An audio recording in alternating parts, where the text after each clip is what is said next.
Enter one of the Internet's most famous citizens. A face familiar the world over, a public identity rivaled only by a handful of corporate giants and global superstars, the Big Copyright C.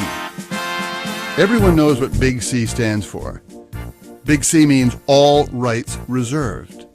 Big C means ask permission. Big C protects copyright owners and notifies the rest of us of their ownership.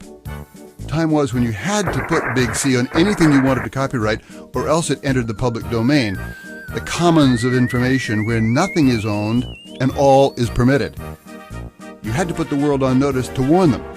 That was Big C's job, and it was a useful one. What changed? The law. By the late 1980s, U.S. law had changed so that works become copyrighted automatically the moment they're made. The moment you hit save on that research paper, the second the shutter snaps closed, the instant you lift your pen from that cocktail napkin doodle, your creation is copyrighted, whether Big C makes a cameo or not.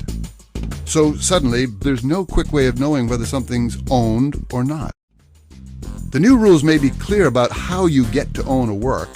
You don't have to do anything, but they say nothing at all about how you should go about announcing that you want to allow certain uses of your work.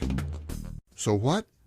Well, if you're a digital filmmaker whose every frame must be cleared by an army of lawyers before making the cut, or if you're in a band whose label won't let you put a song on a file-sharing network, or if you're a professor trying to put together online course materials, or if you're a DJ chasing down permission to use every snippet of song in your sonic collage, if you're one of these people, then you know, so what?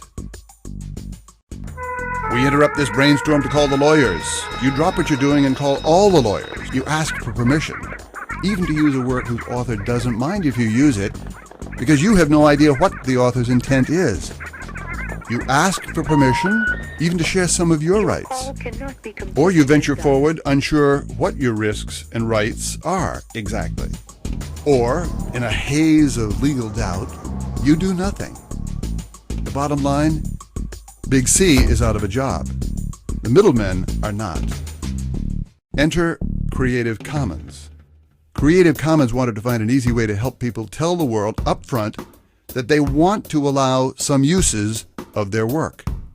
We called the experts, the U.S. Copyright Office, for advice. Their response? There's no real answer. Get creative.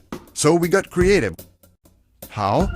Our CC brand marks works that are governed by Creative Commons licenses, a set of standardized copyright licenses available free of charge on our website. We wrote these licenses so that lawyers and courts could read them.